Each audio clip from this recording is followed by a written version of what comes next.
Good evening and welcome to the 2025 Municipal Candidate Forum for the Town of Nags Head, sponsored by the League of Women Voters of Dare County.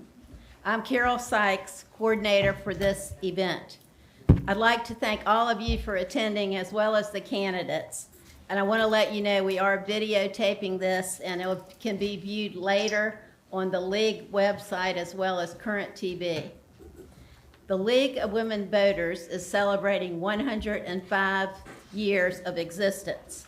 We are very proud to continue our tradition of placing voters and candidates together so that we can empower voters. Thank you. Our moderator for this evening is Mary Jane Here you go. Slavinsky. And I've been practicing all day. So Mary Jane will take over.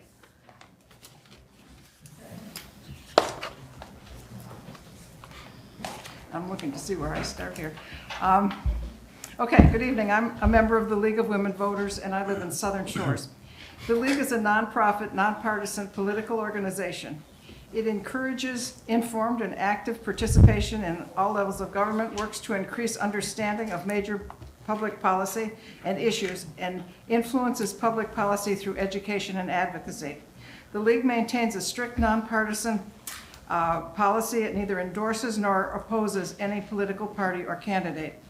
The League participates in the Positive Campaign Project and has requested that each of the candidates tonight take the Code of Campaign Ethics Pledge, and they have. We do not allow campaigning or campaign literature in the forum room. Please turn off all cell phones or electronic devices. Texting is prohibited. We request that you not take photos or videos during the forum. If you wish to take photos, we require that you do so either before the forum, which is too late, or after the final statements by the candidates. The greeters passed out cards to you when you came in, and we'll retrieve any question cards that you're working on now. If you raise your hand, they'll come and get it. Or if you need one, similarly. Okay? The greeters tonight are Eleanor Smith and Karen Anderson, and they're here. Okay, the question reviewers, we have Nancy Barandelli, Claudia Kozinets, and Kathleen Wozniewski. See, I have to look at these Polish names too because I wasn't born with one. The timekeeper is Janine Emery, and the information table back there that has all of the information that you'll need to vote is back there, and it's being manned by Charlotte Pedigo. And they have there all the dates for the early voting, you know that you have to take voter ID now, picture ID, to vote, and they have what's the acceptable picture ID formats that you can use and so on. So all of that's back there, so if you need any of that information, it's on the table back there. We encourage a lively and respectful discussion. If you think of a question during the forum, raise your hand, I said that already, and one of our staff will give you a question card and then they'll come and get it. Let me tell you a little bit about the candidates for the town of Nags Head. There is one mayoral and 6 commissioner candidates here. And as I understand it, there is one seat that's short-term, it's to fill a vacancy, and then 2 other seats. So you have that will be available. The mayor is running unopposed. Okay, so Ben Cahoon is sitting here. He's the incumbent mayor, running unopposed, as I said. And then the commissioners, Bob Sanders is an incumbent. Michael Sears is an incumbent and the mayor pro tem. And Megan Vaughn is a new candidate. Molly Harrison and Buster Nunemaker and Keith Sawyer, as I understand it, are running for the vacant seat. Is that correct? Correct. Yes. Okay, and you'll only vote, there'll be 1 vote in that category. Okay, I've got a couple of papers here. The format for the forum, each candidate will have 3 minutes for an opening statement. The timekeeper, who's sitting in the front, I believe, will signal when the candidate has 30 seconds remaining. You see the 30-second sign, and that means wrap it up. She will stand if you can, and show you the stop sign and when you're supposed to be done, and stand up if you don't quit, and then after that, it's after you. Tackle us. Yikes. She's Okay. got the paddle. The mayoral candidate, Mr. Cahoon, as he is unopposed, will not answer questions as part of the round in the questioning. But if he has a burning desire to say something, he can raise his hand. Okay. The opposed candidates will respond to questions from the audience. And these were either gathered before we got together here tonight over the internet, or they were gathered as people came in, and you have the opportunity to add to that. They must be signed and include the town of your residence or business location. The league reviewers review questions for clarity and to avoid duplication. We believe that this procedure affords the greatest variety of subjects to be covered in the allotted time. I will read the questions as written and identify the submitter. And oftentimes we get more than one person that submits the same question. So we'll just pick one, and that's who I'll say, but we recognize that, other people have also submitted the question. The league advocates for positive campaign practices, and we reserve the right to omit any questions that are viewed as a personal attack or are otherwise inappropriate for the venue. Questions may be addressed to a specific candidate or all candidates. Questions directed to a specific candidate may be answered by any candidate if desired, once that person has answered. 2 minutes are allotted for responses. The timer will signal the candidate when 30 seconds remain and stand if the candidate goes over the time allotted. Opportunities will not be extended to those who initially pass. Okay. Candidates in competitive races will be called on to answer all questions if they choose to do so. You don't have to. Unopposed candidates may raise their hands if they, that would be Mr. Kuhn, raise their hand if he wishes to answer a question. Finally, each candidate is entitled to a 2-minute closing statement, and they will be in reverse order of what the opening statements were. Before we started, the candidates drew numbers to establish the order for opening statements. And we will start with Mr. Cahoon being unopposed, and then we'll go on to the other people in the order that they drew a number out of a little bucket. Okay? Candidate Cahoon. All right, thank you. It's really nice to see a room full of people who are interested in what's going on in Nags Head and in how Nags Head is led. It has been my great honor to be the mayor of Nags Head for the last 8 years. And as you heard, I am running for a third term without opposition. In Nags Head, as in most North Carolina municipalities, the mayor is just one vote. And it's one vote among 5, and so we are equals. What does the mayor do that's a little different? I think the job of the mayor, in part, is to try to achieve consensus when possible among the board members on issues, to make sure that the board has all of the resources that it needs, all of the information that it needs every time we come to the table, to make sure that we fully understand the issues that we're voting on and have everything that the staff can properly provide for us. The mayor is, to a great degree, the voice and face of the town, that requires that the mayor have a pretty good sense of what the board is thinking. And that the mayor adheres to what the board has decided in communicating with the public. You have to understand as the mayor, I think it's important, it's critically important. I don't think it's important, it is critically important that the mayor understand that every action is a board action. The mayor doesn't do anything on their own. And when the board takes a vote, that is the mayor's position from that day forward, and that's what you communicate. And you have to be willing to put, if you have a difference of opinion, you put that aside. The mayor represents the town in Raleigh and in Washington, D.C. I think have done a good job of that. on the critical issues that affect the town. The other thing that we've done in the last 8 years is we've done a really good job of organizing the local mayors and worked with the chairman of the County Board of Commissioners to communicate on issues that are of common interest to all of us and to carry those messages to Raleigh and to Washington, D.C., and to do that effectively. You'll see that I have signs out despite the fact that I'm unopposed. I want you to understand that I do take this job seriously. I don't take anything for granted, and that I really want your vote. Thank you. Candidate Vaughn. Good evening, everyone. My name is Megan Vaughn, and as you've heard, I'm a candidate for a 4-year seat on the Nags Head Board of Commissioners. I would like to begin by thanking the League of Women Voters for organizing this forum. It is a really great way for voters to get to know each candidate, and I thank everyone that worked so hard to make this event possible. Thank you also to my fellow candidates in these important races. I'm sure this will be an informative evening. And last but definitely not least, I thank each of you for taking time out of your busy lives to join us tonight. We are all here because we care about Nags Head. Past, present, and future. All three are very important to me, and I am confident that we can balance the three. We can respect and honor our legacy and still embrace change. We must work hard now to make Nags Head the best it can be, and perhaps most importantly, we need to plan responsibly for the future with an understanding that redevelopment will continue.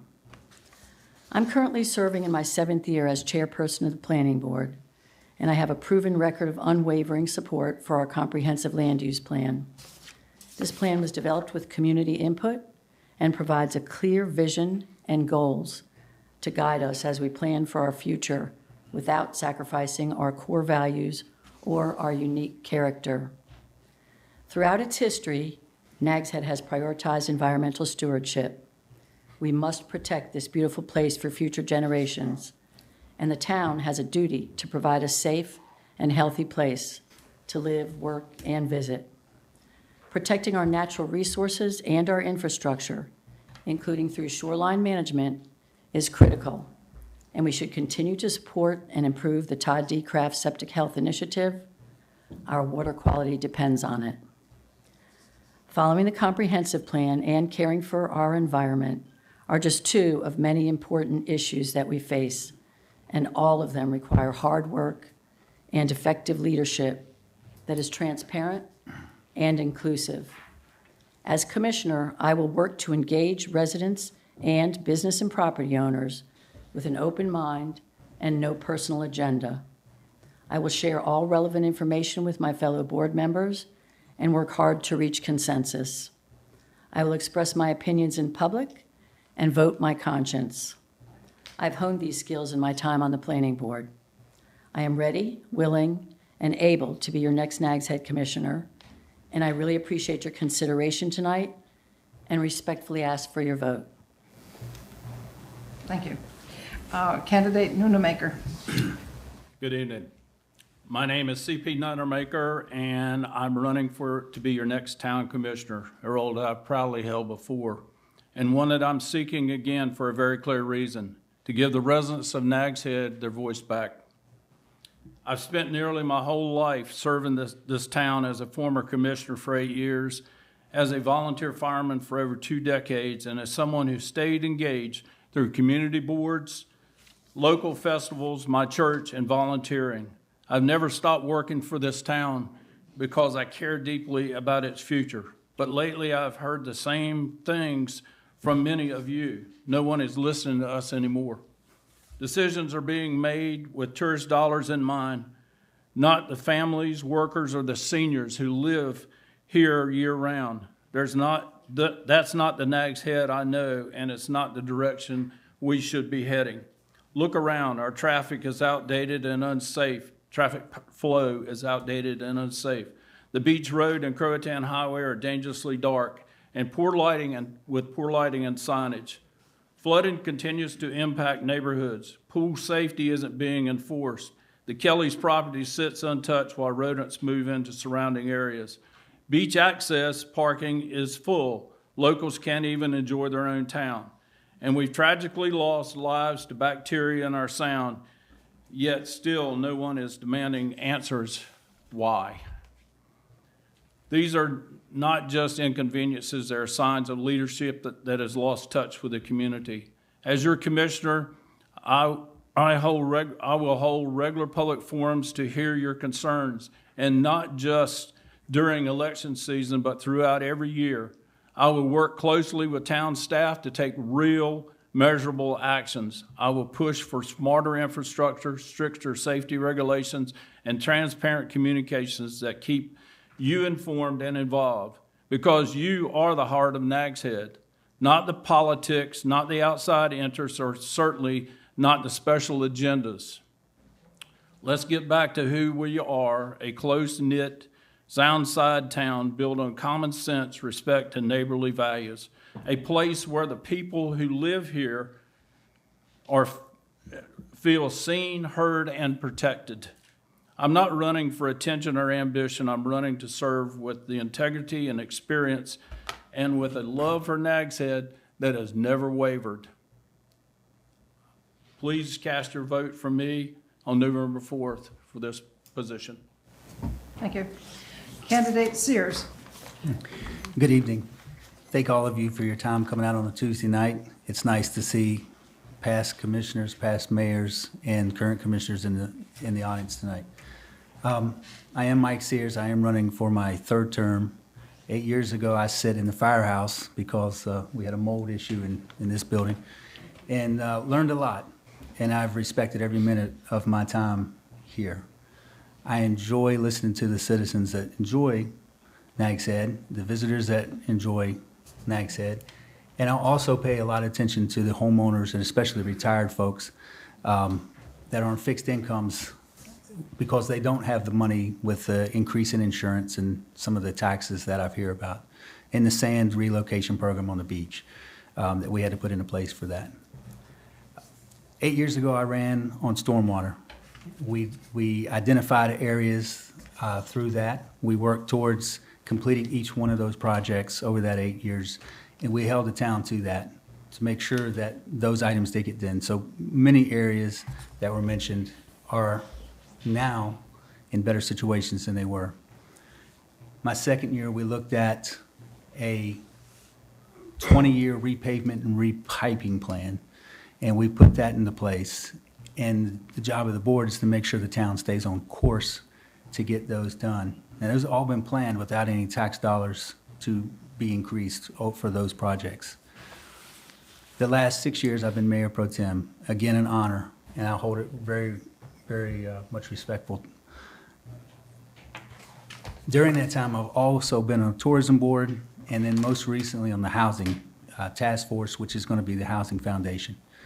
Through that and through my career as a realtor, you see all the different architectural styles in Nags Head, and you see all the different time periods, and it's easy to identify. And as I brought up in a previous forum, in the 70s, we had triplexes on small lots and duplexes on small lots, and they did not increase density.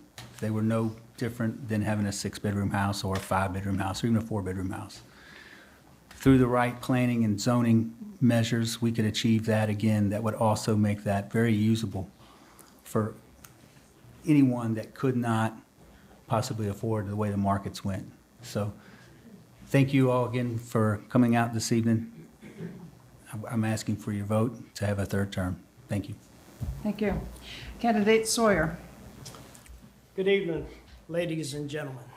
Appreciate all of y'all coming out tonight, and I'd like to show our appreciation to the League of Women Voters for setting all of this up. They do a tremendous job, and they keep after you if you're a candidate and make sure you get your stuff filled out.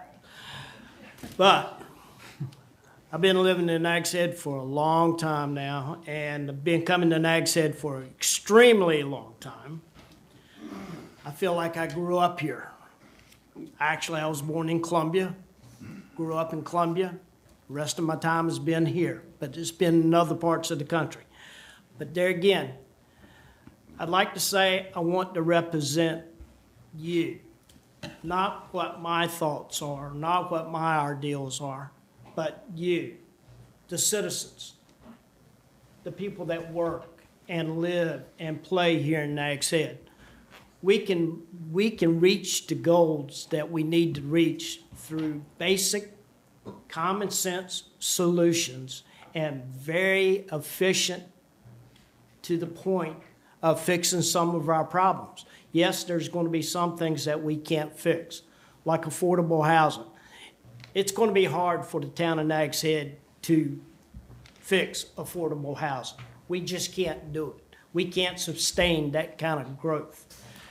But we need to look at how we can get to some point where we can help our local citizens and our residents that have to work here and can live here comfortable, not on a lavish lifestyle, but one that they can make a good living and enjoy life and protect our coastal waters.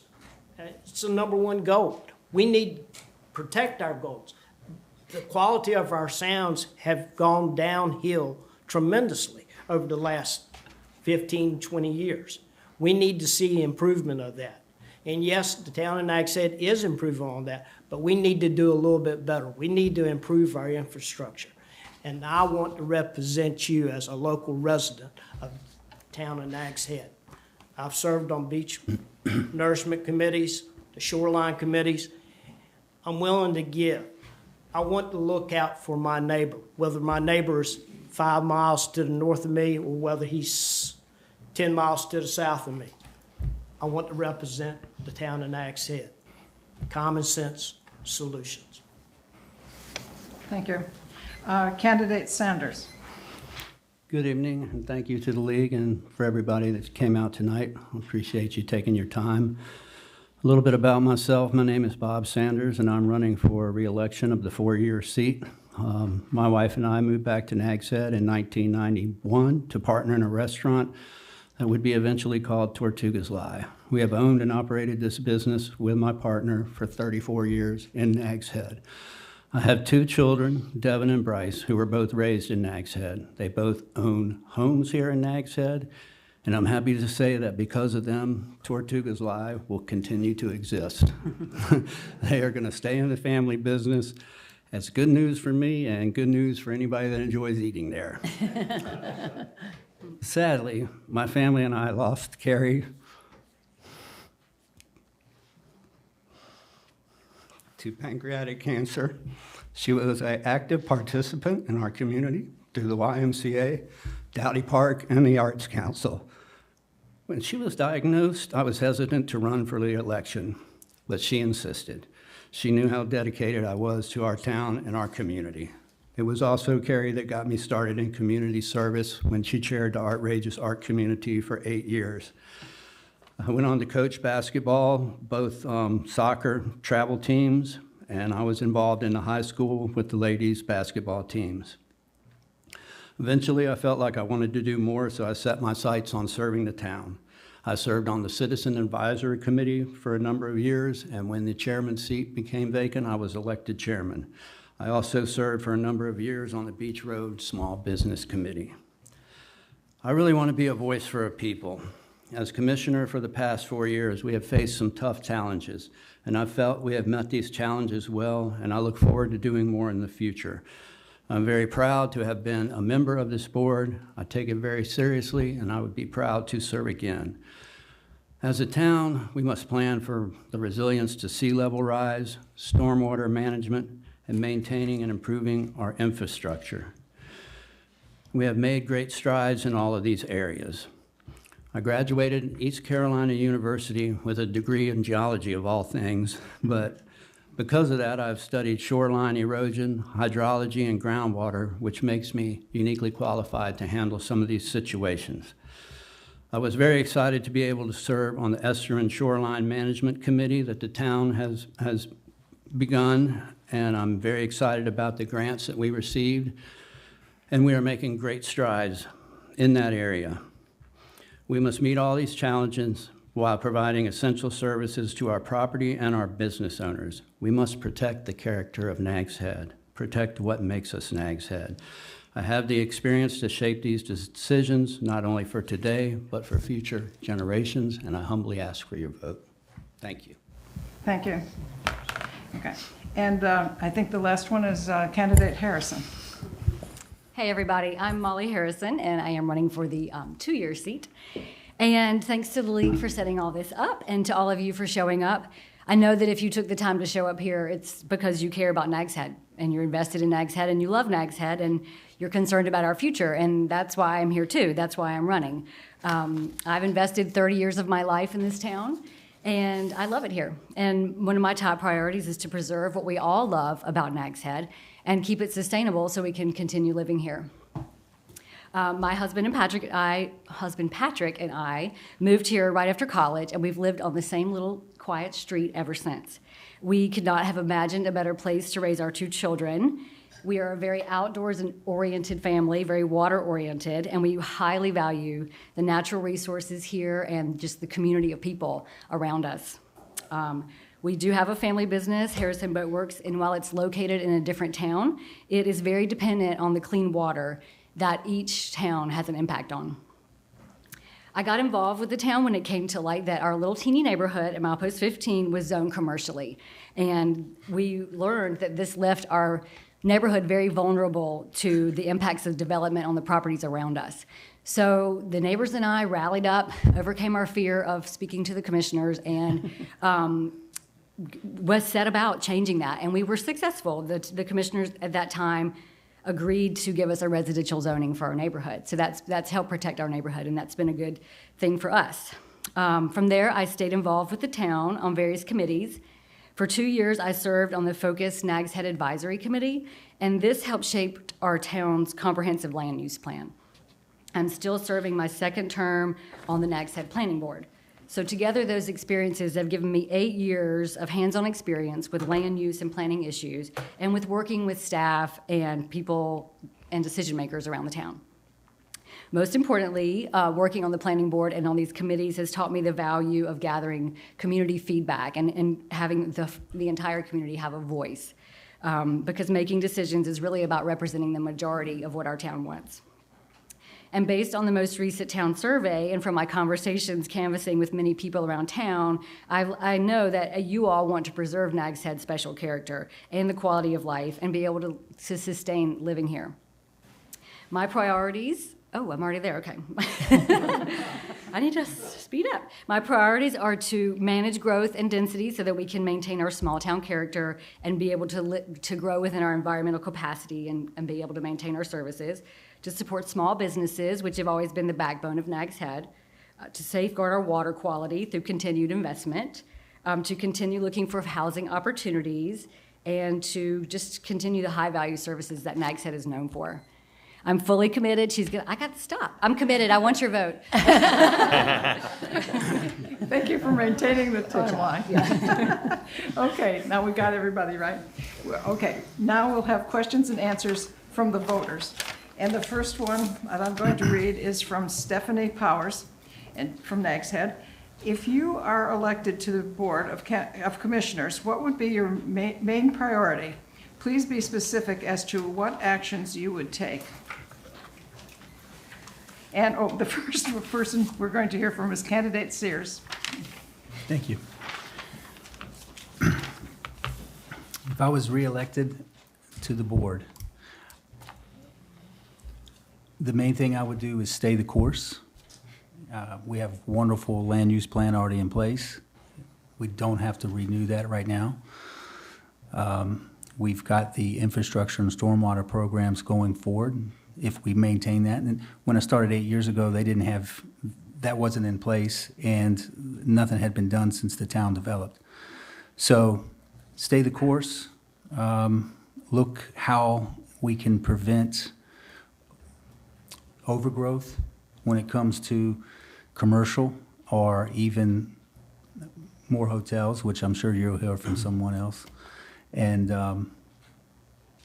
stay the course, because I think we're doing a fine job here in Nags Head with what we've got. Thank you. Okay. Candidate Harrison.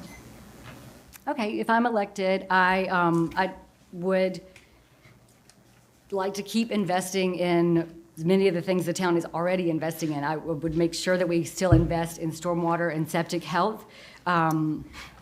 I would like to continue looking at multifamily housing, maybe tweaking that slightly if needed, and looking at mixed-use development so we have other types of housing for residents in the town, commercial, mixed use being commercial below and residential above, just to provide more types of housing, maybe for healthcare workers and people who just need more housing. So looking at that would be something I would like to do.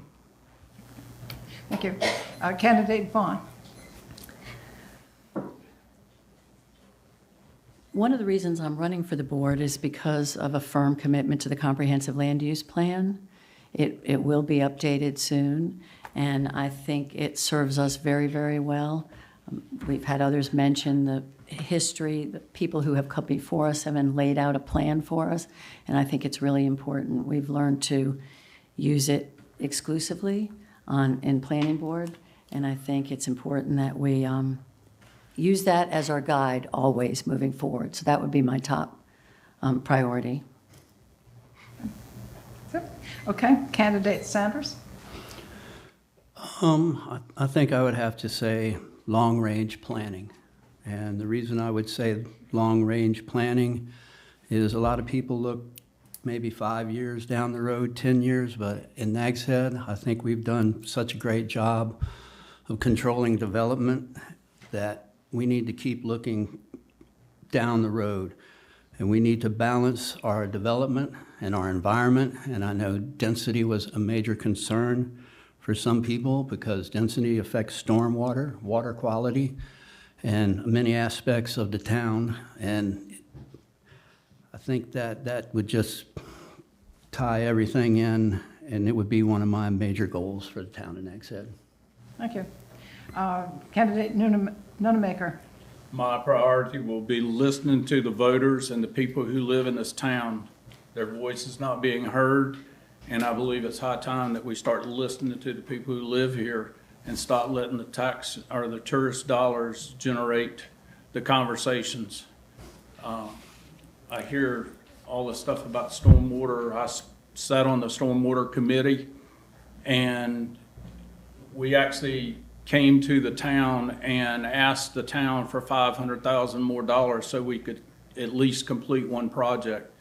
Thank God the town gave us the money. They listened to the voice.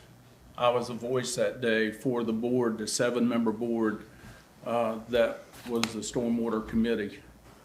We solved the issue in Nags Head Acres by using some technology that I would say is far better than anything we've ever tried, and that's putting wells in the ground to lower the groundwater and pump it back into the watershed so it can filter its way back through the system. I really believe that listening to the people, especially Gail Drummond, who lost 3 cars in her garage because the town couldn't address the issue. And we did address the issue, and I can tell you today that there's been less than 6 inches of water in that ditch in front of her house since we did that. Okay, thank you. Is that everybody? Okay, the next question is from Karen Brown. Keith? Oh, I'm sorry. Didn't see it down there. Go ahead. I think the town needs to stay the course at present time, but I believe the top priority should be to improve our infrastructure. We need to look at the infrastructure a little tighter and improve on that infrastructure, such as the storm water. There's ditches throughout the whole town of Nags Head have not been cleaned out in over 25 years. And a prime example of that, all you got to do is drive down from Wellbone Junction to south on the beach road, and you can see just how bad the ditch is. Yes, there's a project that's going on along the beach road, and it's costing the town roughly $2.1 million, I believe. Grant money. And that's grant money, true, but at the same sense, that's what I hear every time I drive down the beach road. Someone tells me, what are you going to do about the drain water? What's going to be done about the ditches? Who's going to clean it up? Well, some of that grant money could have been used to clean that ditches out along the beach road. would have saved the town a heck of a lot of money and get back to the maintenance program of the drainage systems that's in the town of Nags Head that's been put forward in the comprehensive plan from years past. Thank you. Thank you. Okay, next question is from Karen Brown in Nags Head, who lives in Nags Head. If elected, what is your plan to keep community members engaged and informed? And the first person will be candidate Vaughn. It's really important that we keep the community engaged, and there's myriad ways to do that. One thing that comes to mind is perhaps regenerating the Citizens Advisory Committee. I've known a lot of people who served on that committee over the years, and a lot of great ideas that came out of that committee. And I think it would be a good place. We need to bring more people into the process, get them used to working with each other and talking about town issues, and the Citizens Advisory Committee was a great way to do that. I think we had one commissioner mention that he cut his teeth that way many years ago, so that's one idea. Another would be something that's done in some other area towns, and that's Nags Head Government 101. Let's have and you can do it online, you can do it in person. There's all kinds of ways to engage people and just give them the basics on how our town works, from soup to nuts.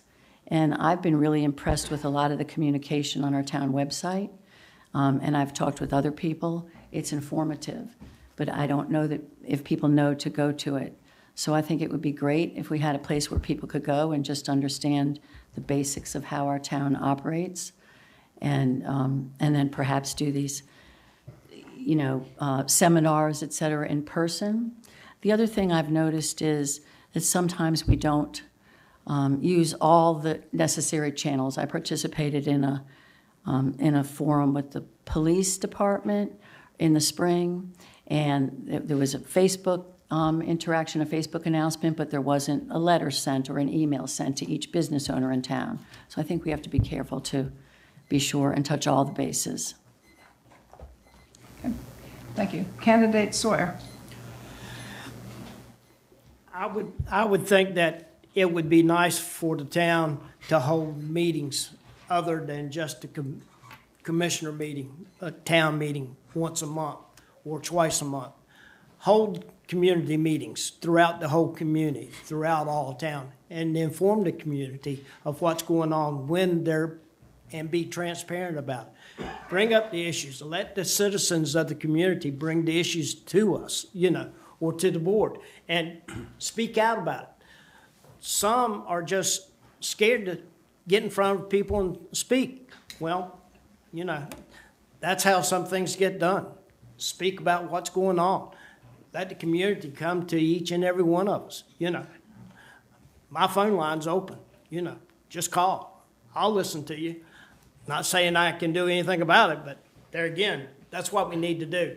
We need to have more meetings and gather the people together throughout all of the communities, not just one individual community. There's simple solutions to everything. Okay. Thank you. Candidate Harrison. One idea I have for this is from serving on the planning board. We loved it when people came and talked to us, and they rarely do. So encouraging people to come to the planning board in the early stages of planning and giving their feedback would be super effective, and it's really not scary.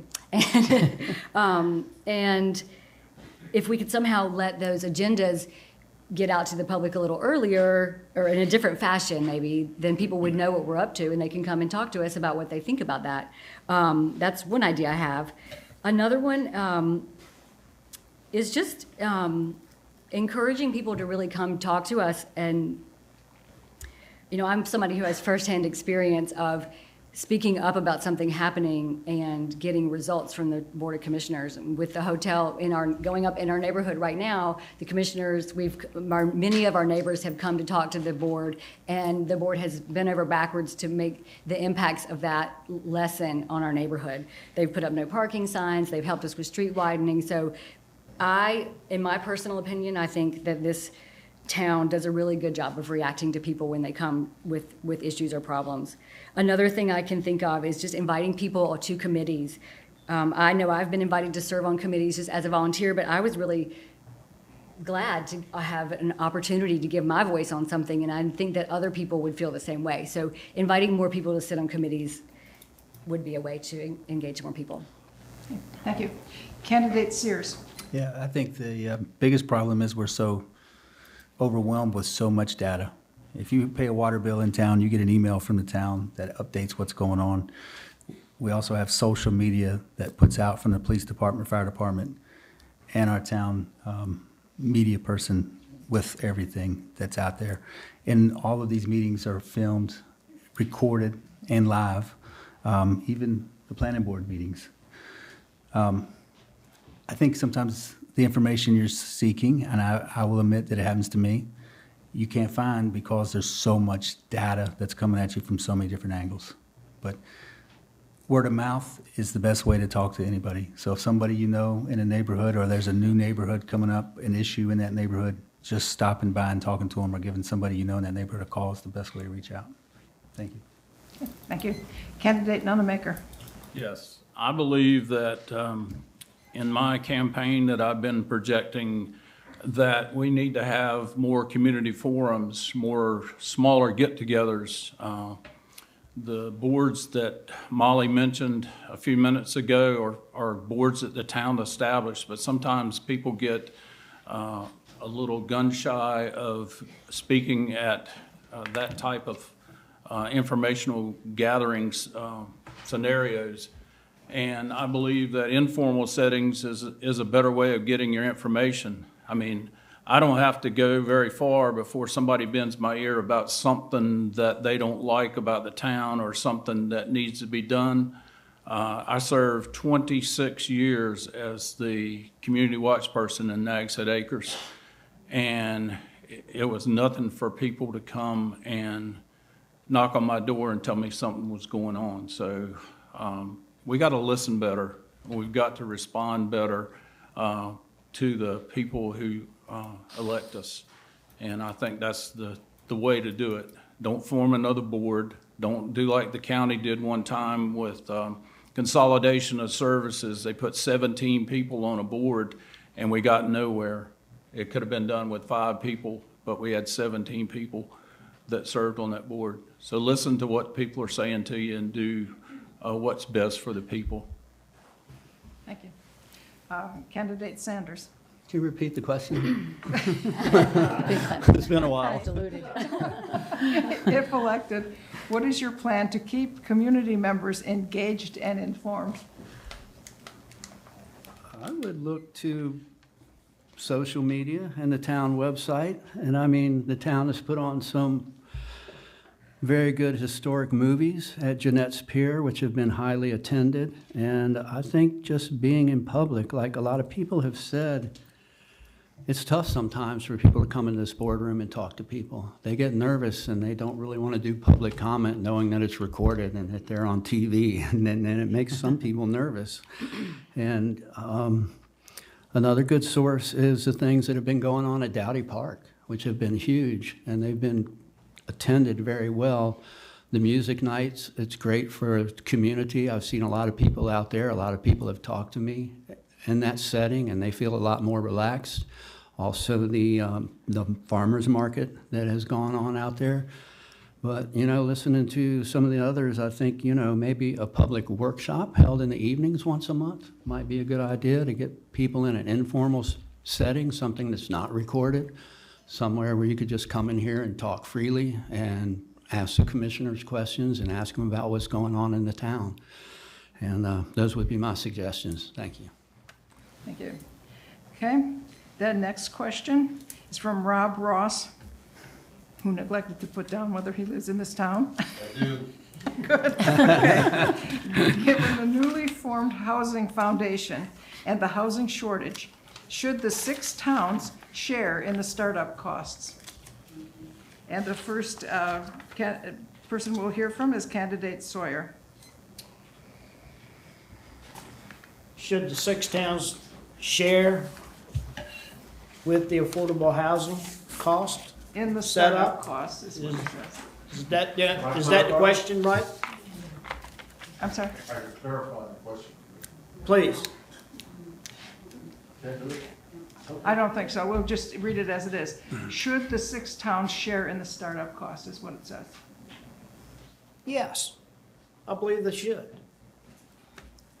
Because all the towns in Nags Head, or all the towns in Dare County, should share some responsibility towards housing to some degree. I mean, look at the town of Nags Head. They built housing for our rescue squads. The other towns have done the same thing. It would help the housing in Dare County if all the towns would share in the cost of the setup of the organization. That would be the efficient way and a practical solution towards the housing. The housing doesn't have to be built in every town, but it could be built outside of the towns, out in the county somewhere, where there's more vast land areas to go through. So there again, it's about being efficient. It's about common sense solutions to the problems. Okay? Candidate Vaughn. The recently formed Dare Housing Foundation, which came out of the Workforce Housing Task Force, or the Housing Task Force, the town's sharing in the expense of the setup, I believe, would be premature right now, simply because the town doesn't have any real say yet or understanding of what the organization's going to do. It's my understanding that it is a nonprofit. I know that it's a nonprofit, and that will put them in a position where they can do some things that they weren't able to do as just a task force. But I believe that decision would be made along with all the other board decisions moving forward. There's no reason why the town couldn't come back and support this foundation in any manner they choose. But I don't think at this point, without knowing, I know just last week the sitting board nominated and appointed our town manager, Andy Garman, to the foundation. And so Andy will be involved, and the town will be well-versed on exactly what's going on, and there'll be plenty of time for the town to get involved once we see what's happening. Candidate Sanders. I do support affordable housing, and I congratulate you on what you guys have done and what you've been able to do. It's remarkable, and you've gotten some money to do some stuff now. As far as the town's contributing, I mean, I don't have a problem with it. I mean, I'd like to hear a little bit more about it. And, I'd have to speak with the town manager and the other board members and our finance officer, but I think it could certainly be worked out. Thank you. Okay. Thank you. Candidate Nunemaker. Well, maybe I'll throw some cold water on this fire. I've been trying to get the attention of the people that want to solve this problem for probably 6 years now, and nobody returned my phone calls. I understand now that they're going to take the 467 acres that I was trying to get them to use to try to solve some of this problem.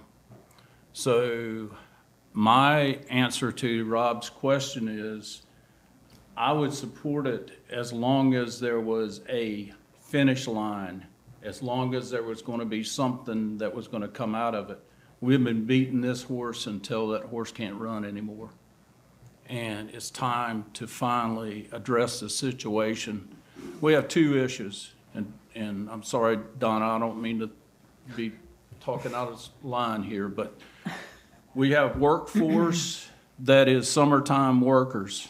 I took a young girl from Jamaica out of a situation where she was paying $500 to live in a laundry room in a house in Nags Head that had 15 people living in a house that was supposed to only have 6 occupants. I let her come stay in my house with my wife and I because I felt so bad. And the last thing she said to me was, "I'll never come to America again." She was from Jamaica. So I'm disappointed in the efforts that have been previous because there's no results. but I know the people who are going to be on this committee, and I hope they're going to bring something that we can be proud of to this community. Okay. Thank you. Candidate Harrison. Okay, I do think that housing is such a major issue, and we need to definitely continue looking at it. And I know that the Dare Housing Foundation is doing really important work and making some really good headway. Personally, I would need a lot more information before I can commit to spending money on it. I think there's details we need to see. I think I need to hear from just the town staff and any commissioners and anybody who's involved in the town about spending that money. But I know it's good work. I know it's very important. But at this point, I just can't say how I would vote on that at this particular moment. Thank you. Candidate Sears. Yes, so Nags Head has taken the lead in providing workforce housing. One project completed, one project under the way. How Nags Head could help you more than the money is looking at our zoning practices to develop better situations for housing. Right now, it's very limited, and even our multifamily plan is still limited. But everybody sitting in this room, Rob, to answer your questions are tax-paying citizens of the county. So we all contribute already to your finances on that project. I didn't say one way or the other. I mean, we're committed, as Nags Head. We're involved in it. I'm involved in it 2 years doing it. But the tax-paying citizens in here are already supporting your money. That 200,000 you put in, the 200,000 we help pay for. So I think Nags Head's already committed. Thank you. On to the next question. This is from Robert Muller of Nags Head. What steps should the town take in response to the potential elimination of FEMA as a major disaster funding source for sand replacement? And we'll hear first from candidate Nunemaker. Years ago, when this town was in its infancy, a lot of the community leaders, including my dad, talked about establishing their own insurance for businesses and homes to address issues that would come up after a storm or after some sort of a disaster that would happen, and it's basically self-insurance. If FEMA is dissolved, done away with, whatever you want to say, the funding dries up, goes away, there are going to have to be some other alternatives, because we would, in my opinion, we would lose severely in the town of Nags Head if our infrastructure was damaged and we couldn't replace it. Okay. Thank you. Candidate Sears. I think Nags Head's done a good job preparing for the worst-case scenario. We have a line item that keeps money around in case a major storm takes place, that we can put things back. And we also took a step a few years back not to follow the same guidelines that the county did in other places, and we kept our flood elevation higher when it wasn't needed to be higher. So no new construction would be in danger. We already budget and plan to keep our beaches solid. We hope for FEMA, but with the help of the county, we're still planning out for the future that the county may not have funds one day and FEMA may not have funds one day. So looking forward and depending upon ourselves and the structure in which we lay that out is what we need to do. Okay. Candidate Sawyer. Repeat the question for me again, please. Sure. What steps should the town take in response to the potential elimination of FEMA as a major disaster funding source for sand replacement? Well, I would think that as a top priority, that town should start setting aside X number of dollars each and every year from out of the tax base to go towards a fund that will help for the renourishment of those funds, if in the event that FEMA were to be done away with. That would help and lessen the cost later on down the road. So need to be starting to set more money aside from out of the tax base towards that to help us in long-term effects of it, and not borrow out of that money in the event Okay. Candidate Sawyer. That was him. That was That was Sawyer. him. Sorry, I didn't check you off. Candidate Harrison. Okay, so FEMA does insure our beach renourishment projects, and it has insured it in the past. I think twice when we've lost sand, FEMA insured 2 projects from sand loss. It is a scary prospect to think that the town might have to pay for replacing infrastructure from that, and if FEMA did not come through, I think that one possible solution would be to lobby the state, at the state level, to help insure our beaches for some portion of our sand loss, because we do contribute a lot of economic generation to the state. So that would be one option, to lobby the state. Candidate Sanders. Yes, we do a certain amount of tax to go to a sand fund every year, and we do have a capital investment fund to help with such major storms and that sort of thing. It's very important that we do protect our shoreline. And if FEMA is dissolved and they don't give us any more funds, then we will have to take a very serious, hard look at those funds and maybe figure out a way to increase them and increase the value of them as well. Thank you. Okay, thank you. Candidate Vaughn. Going last is fun, but the town adopted a minimum fund balance policy for the general fund. It currently requires between 25% and 35% in a minimum fund balance. So clearly, if there's a possibility that we may not be in line for FEMA funds, we may need to revisit the minimum fund balance policy to plan for storm damage that was previously covered by FEMA. And I would also say I believe there's other places that you can look for help should FEMA not be available and we have a catastrophe. Thank you. On to question 5.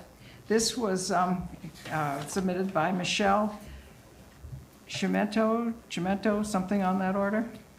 Chimento. From Nags Head. What are your plans to promote sustainability and environmental stewardship in Nags Head? And the first person we'll hear from is candidate Sanders. Can you repeat it? Can you repeat it? Yeah. Sure. What are your plans to promote sustainability and environmental stewardship in Nags Head? I think we're on the right track. We've been doing, the Estuarine Shoreline Committee, and we've been working on the shorelines. I think the town has taken progressive move in that direction, and I would continue to support that. Thank you. Okay, thank you. Candidate Nunemaker. The Estuarine Shoreline Committee, I want to say that many of the people that I've talked to or have listened to say that nobody listened to them. And they're wondering why their voices aren't not being heard, especially the people who live in the affected areas. And I'm concerned about the sustainability of Roanoke Sound in particular because of the situation that exists with the bacteria that's in there. So I feel like somebody has to tell us what to do, and we have to address that issue with dollars, and those dollars are going to have to come from somewhere. So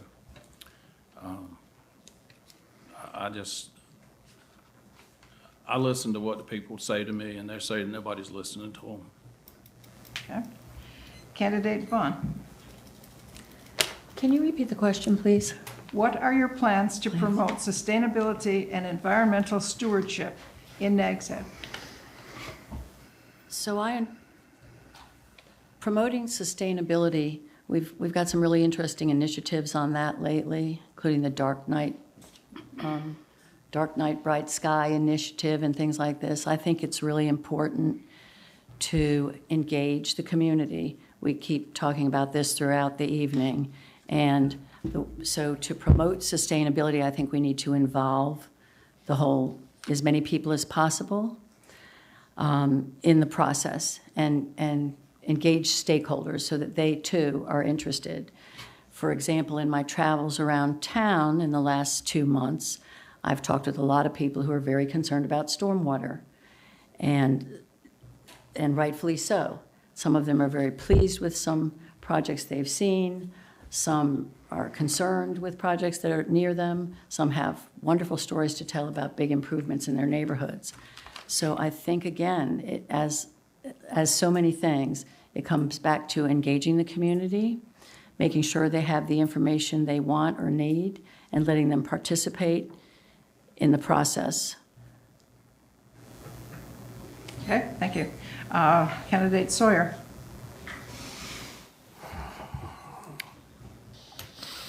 That's a little bit of a tough question, but if we would all of us, reuse, recycle, and lower the density in our communities and have less land occupation, then we could help the sustainability of our community and of our shorelines. Okay. Thank you. Candidate Sears. I think the sustainability comes from the practice of looking forward and understanding the problem to begin with. We've got the Todd Grass Septic Health Fund, Beach Management Plan, the Estrogen Shoreline Plan, which, yes, they're restructuring for those folks out in Nags Head Woods because that wasn't set up very well, and I think there's changes being made to that. But every action has a reaction. So anytime we do anything, you've got to understand what that impact is and continue to look towards the future. How can we make that better? And I think being sustainable is just having the right people that's been there before to make sure that that action takes place. Thank you. Okay, thank you. Candidate Harrison. I think that one of the keys to sustainability of living here is our water quality. Without good water quality, we're not going to have a lot of tourism, so that would drive down our economy. And just the quality of life is tied to our water quality here. And us being able to live here is tied to our water quality. And one of the most important things the town is already doing is investing in the septic health initiative. 80% of the properties in Nags Head are on septic systems. And I think that I read 50% of the homes in Nags Head are older than 1980. So septic systems, on-site septic systems are fragile.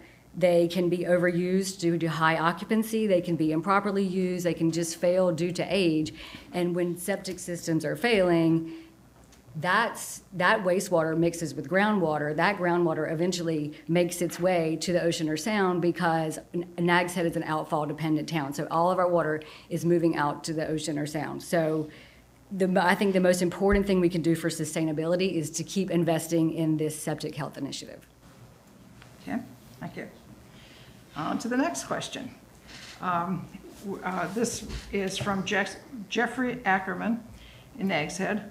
Nags Head has enacted zoning regulations that led the General Assembly to restrict local government discretion to amend local zoning ordinances. What would you do as a commissioner to roll back these zoning regulations? Want that again? Yes. Yes. Nags Head has enacted zoning regulations that led the General Assembly to restrict local government discretion to amend local zoning ordinances. What would you do as a commissioner to roll back these zoning regulations? And the first person we'll hear from is Candidate Harrison. Okay, well, I'm not 100% sure on this question, but I think it's about the legislature sending down blanket bills that are affecting the towns across the state. The state legislature is enacting bills that do affect us. Most recently on the planning board, we had one that actually the town commissioners just passed it as well, that the state has said that parking spaces across North Carolina have to be 9 feet. Well, Nags Head has 10 feet parking spaces, so the planning board had to approve it, the commissioners had to approve it, a different parking size, which doesn't make a lot of sense for a town like ours where tourists are coming in RVs and vans and SUVs and pulling boats. And so that if that's what this question is about, I think that we can combat that by trying to work together with other local towns and the county and the League of Municipalities to try to work together to react to this legislation as a group, and also continue working with a lobbyist who can let us know what other types of blanket bills would be coming in our direction, and just keep us updated about what might be coming. Okay, thank you. The next person is candidate Sanders. You read the question again? I'll try. Nags Head has enacted zoning regulations that led the General Assembly to restrict local government discretion to amend local zoning ordinances. What would you do as a commissioner to roll back these zoning regulations? We did that? That's a lot of credit. I'm not sure if they're talking about the parking or the S-382 bill myself, but I do know that they have restricted the local government zoning authority that specifically prohibits down zoning without the consent of all the property owners, and that has made it pretty tough for us to do anything here in Nags Head, because any zoning that you try to do usually involves a small piece of down zoning, maybe. And so then you have to get the consent of every property owner to do that. And I think that's a good reason why we have hired some lobbyists just recently to help keep us abreast of what's going on in Raleigh. And they kind of snuck this bill in on the tail of a hurricane relief bill so that it would pass. But and it's really good that we do have these lobbyists now so they can keep us informed about things like this and what's going on in the state, because we have no authority to, like, if they tell us we have to have 9-foot parking places, then we have to have 9-foot parking places. I mean, Raleigh is Raleigh, and we can't overrule what they say. So I think it's good that we have this and that it will help us in the future. Thank you. Okay, thank you. And candidate Sears. You can't add much more than what he said. I mean, it's the same information I would be giving you at the time. I'm sure that if we did force the state to create this bill, we must have did something really important for the town of Nags Head. So that's what I would say. Okay, thank you. Candidate Nunemaker. Well, y'all remember Shrimp Gate, and that was when the people from the western part of North Carolina decided they were gonna stop people from shrimping out here on the Outer Banks. Well, that's basically what they've done with this zoning regulations that they have. You can zone up, but you can't zone down. And I say we have better communications with Raleigh, and I heard the mayor say a little while ago that he's in Raleigh and he's in Washington, D.C. Well, obviously we didn't have the information we needed to stand up and fight as the people of Nags Head or the other towns in Dare County to stop this kind of legislation. We should be the ones who make our zoning regulations, and we should be the ones that enforce them. And somehow this got pushed down on us, and now we've got to live with it. So unless something changes in the legislature, I don't think that we have a leg to stand on, really. Thank you. Candidate Sawyer. I'm sorry, I meant to say Vaughn. Candidate Vaughn. Our loss of autonomy in making important decisions to guide our future is a problem. The question suggests that, and other people have addressed this, that it's an action that we took, but it's an interesting response because now we're in a situation where we can't take any action to change our zoning and regulations. So to me, the root of the problem is a one-size-fits-all type of approach coming out of Raleigh that doesn't necessarily work for us. And as several others have already mentioned, that's why we need representation. We've had people, we have lobbyists, and we have members of the sitting board who have been to Raleigh and who are able to meet with legislators, whereas in the past, whereas in the past, we've not even been able to get a response to a letter. So I do think we're on the right track, but it's tough right now when everything's being decided for us. Okay, thank you. And Candidate Sawyer. I'd have to agree with the rest of the group up here. I mean, it's a tough pill that we've been handed to, and the lack of representation in Raleigh and DC and everybody else speaking up, it's like they're just pushing it down on us, and we're going to have to live by their rules and their laws. And I'm not so sure that's what we need to do, but there again, there's not much more of a fight that we can do except go to them with it. But there again, it's almost a losing battle. It's one size fits all. And that's not the case, really and truly, is that there should be a practical solution to it, but there's not. But somebody in Raleigh needs to look at the space in Nags Head or the Outer Banks in North Carolina and see what it's like compared to Raleigh and Charlotte. Entirely different situations. And they're trying to push their regulations onto us, and it just doesn't fit for the Nags Head. Okay. Thank you very much. I'd like to address that one if I may. Take a swing at it. I do have a pretty good relationship with Senator Hannig and with Representative Kidwell, and they were caught off guard by the downzoning regulation that was put into the relief bill. So there were only a handful of people in the legislative leadership in Raleigh who knew about that before it got inserted. The legislature's tried a lot of other things since then, and we've been very aggressive with the county and uniting all of the mayors. We've written letters, we've made visits, we've been on conference calls, we've headed off a lot of other really toxic things that would have had negative impacts on Nags Head. There was a bill where they tried to tell us we couldn't have any parking standards. You couldn't dictate how many parking spaces a house would have, or a restaurant, or anything else. And by our actions, we were able to get those pushed off the rails but before they came down on all of us.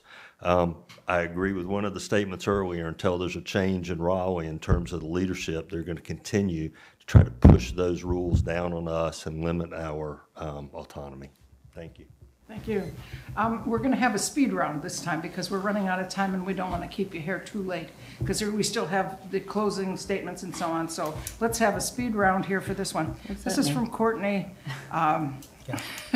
What's the speed round? From Nags Head. What is your best idea? So keep it to just a short.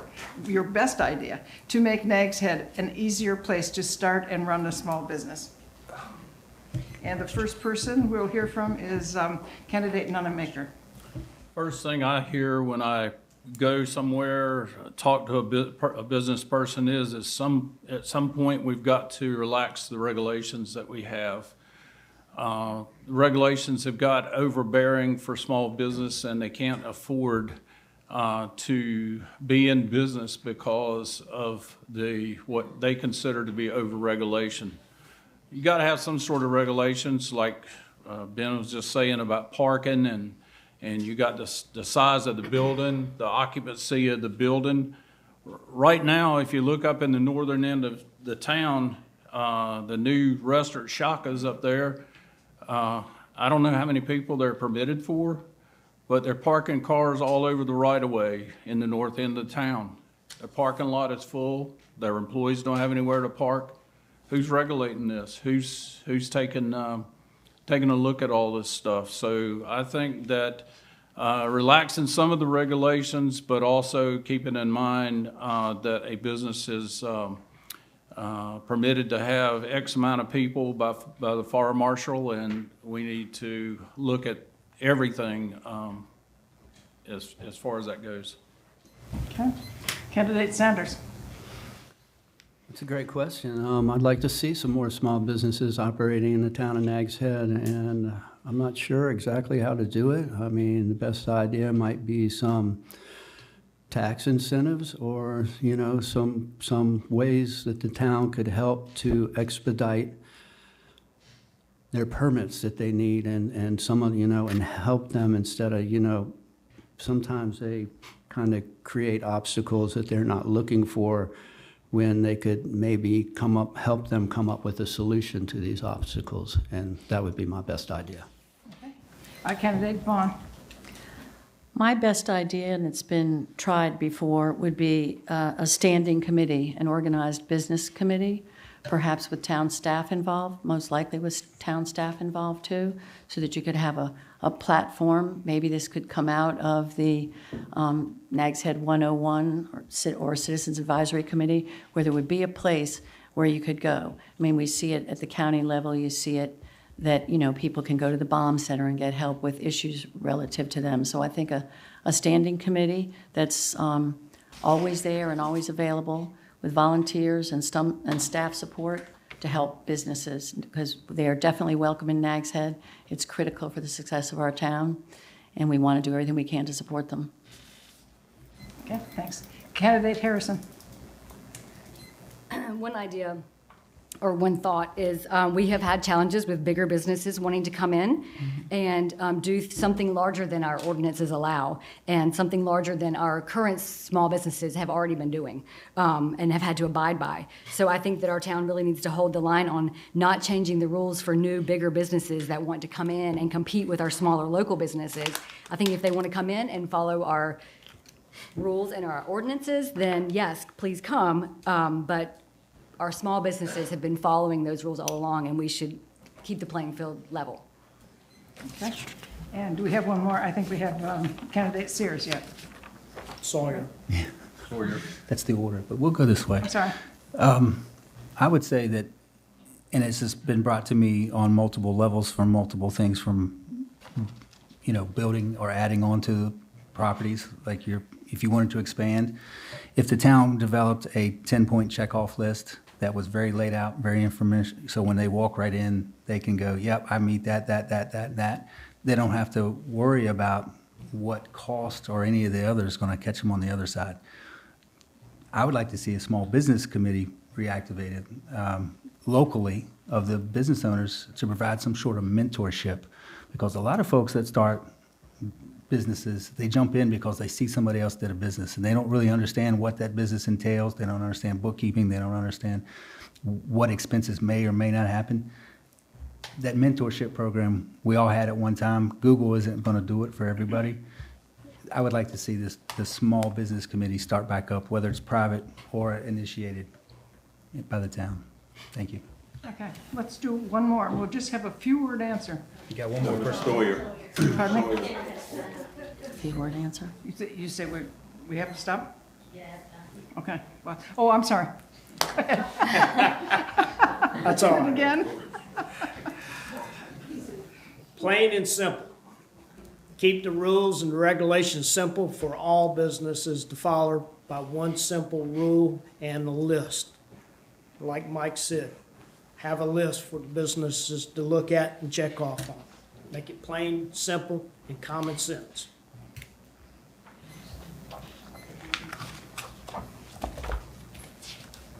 Okay, there are 16 unanswered questions. We will send all candidates a list of these for their information and whatever they want to do with them. Is that fair enough?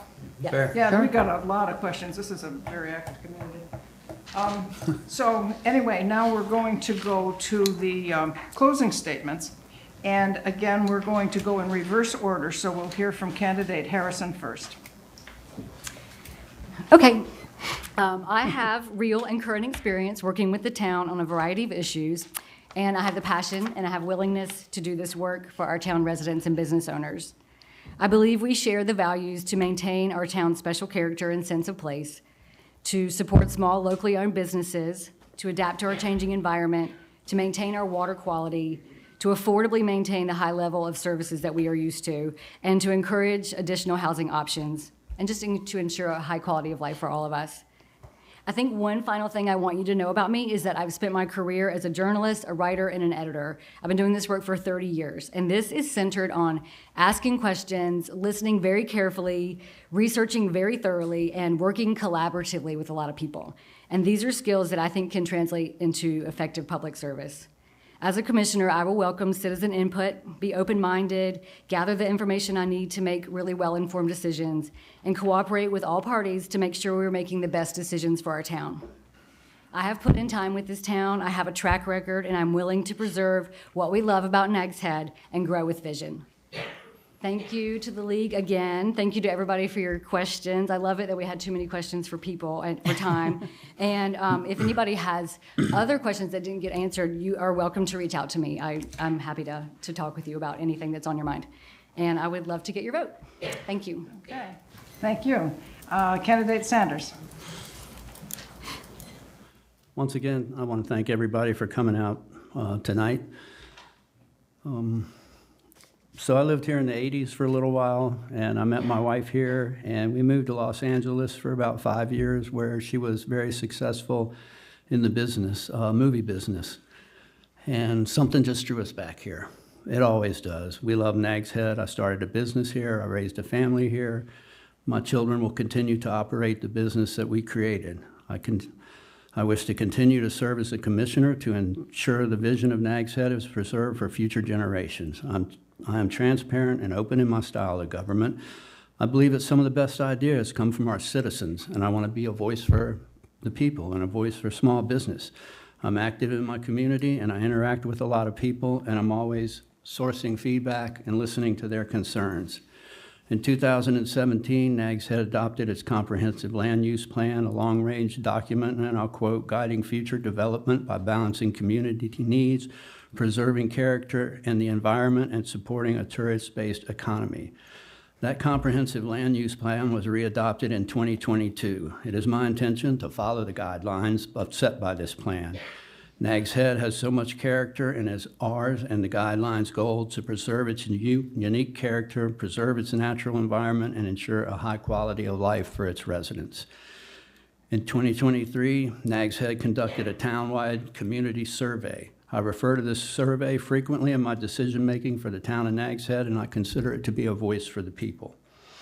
One of the major concerns was affordable workforce housing. We have set an example as a town by building affordable housing on our town property for our rescue squad. I also feel we have set an example as a town for controlled growth and density, a trend which I plan to continue. And I humbly ask for your vote and your support on November 4th. Thank you. Thank you.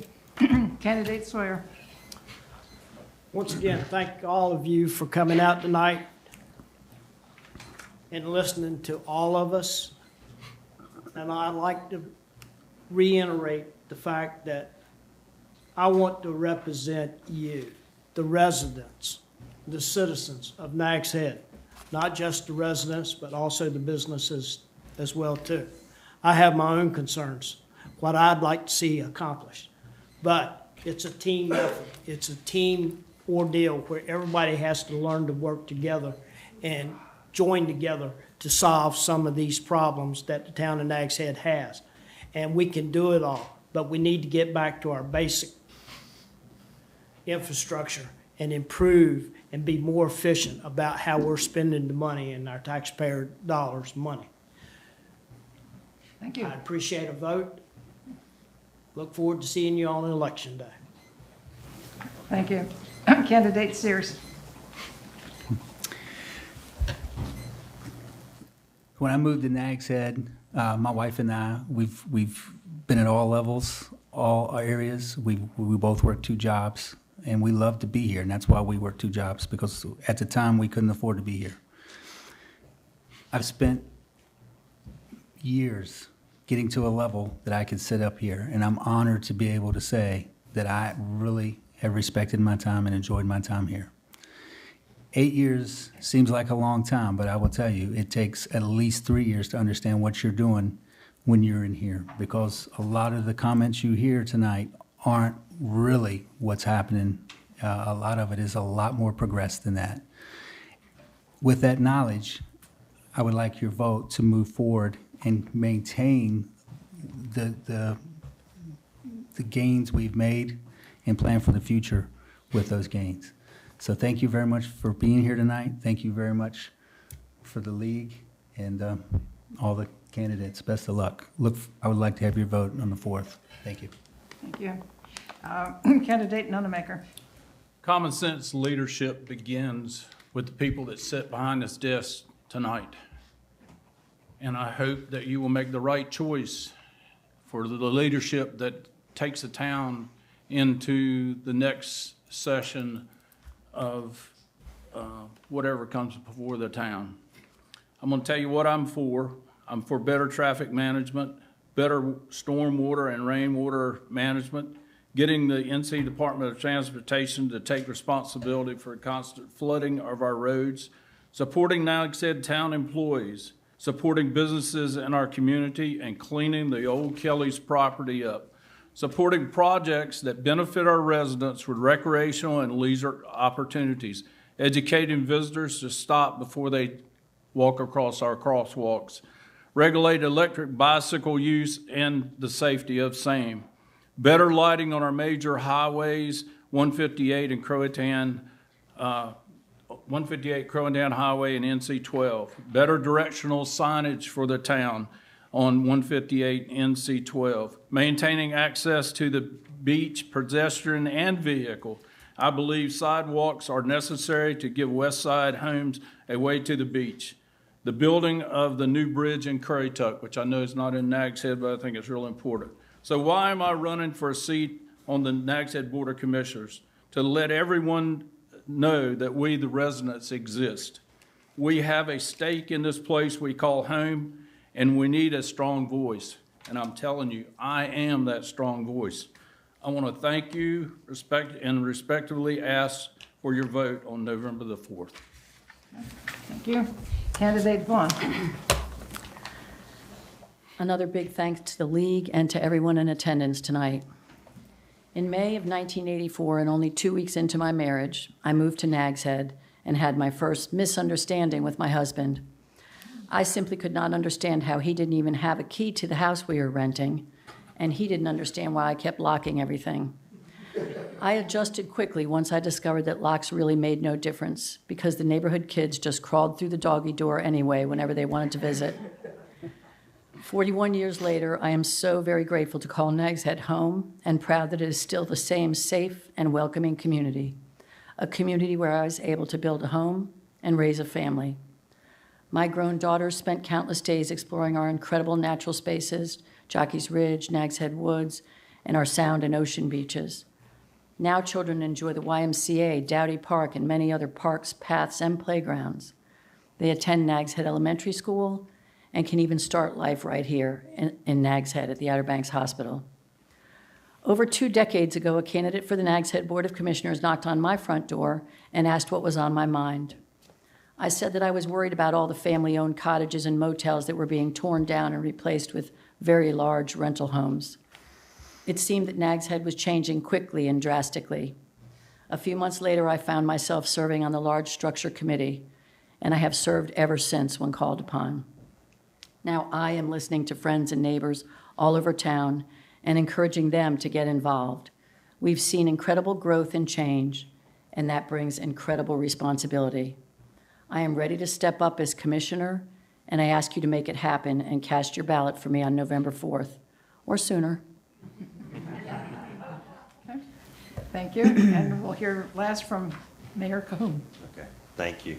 I neglected to thank the league in my opening statement, so thank all of you very much for doing this. I want to thank all of you who came out tonight. I want to thank you. We had great questions. Please send me the list of questions, even though I don't have an opponent. I look forward to seeing those because they will be an expression of what our citizens are concerned about. Nags Head has always had an incredibly engaged citizenry. You're the proof of that tonight. We have people who love the town of Nags Head, want to be involved, want to understand what's going on, and want to have an impact.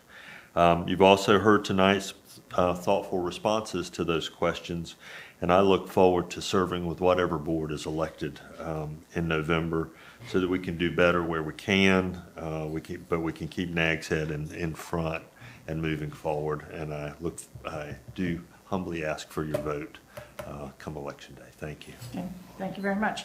This concludes the Towns of Nags Head Candidate Forum. We wish to thank the candidates for their participation and the public for their attendance and very thoughtful and thorough questions. We want to thank the Town of Nags Head for the use of their meeting room and for videotaping the forum.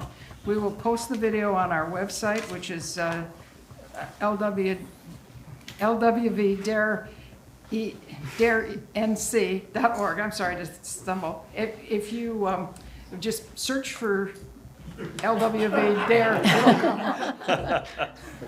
lwvdarenc.org. Okay, and it will be on the Dare County Current TV channel. And check their website for the dates and times because we don't know them yet. And I will now turn the meeting back to Carol Sykes. Okay, you got the thing? Okay, get on here. All candidates have been asked to fill in the League of Women Voters candidate guide on internet. It's called vote411.org. If you go there, you can see a lot of information, their philosophies, answers to league questions. So check it out. Again, vote411.org. And we're proud to say that all 7 candidates completed the information. Before you leave, please feel free to stop by our information table. We have information on like absentee ballots, early voting, voting locations, voter registration, and forums in other towns. A few election reminders. You will be required to present an accepted photo ID when you go to vote. The last day to register is October 10th. However, if you go to an early voting site, you can register and vote at the early voting sites. Early voting commences October 16th and concludes Saturday, November 1st. If you do vote by absentee ballot, you have to return it to the Board of Elections by 7:30 p.m. on election night, November 4th. Thank you very much, and this concludes our event. Good night.